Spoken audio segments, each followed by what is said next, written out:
Füzuli şəhərində təməli qoyulan idman kompleksi Azərbaycan və İngiltərə şirkətləri tərəfindən inşa ediləcək. Gənclər və İdman naziri Fərid Qayıbov dövlətimizin başçısına burada görüləcək işlər barədə məlumat verdi.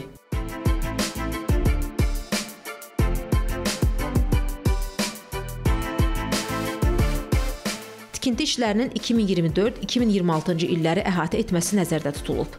Binada 200 yerlik tamaşaçı tribunası olan basketbol, voleybol, handbol, badminton, mini futbol məşqlərinin və yarışların, eyni zamanda bir sıra idman növləri üzrə yarışların keçirilməsinə imkan verən universal zal, üzgüçülük, güləş, judo, boks, karate və trenajör zalları olacaq.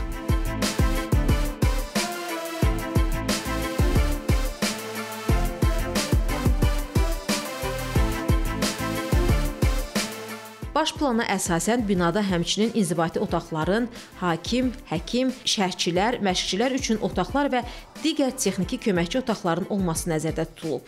Kompleksə mini futbol və açıq hava idman meydançaları da daxildir.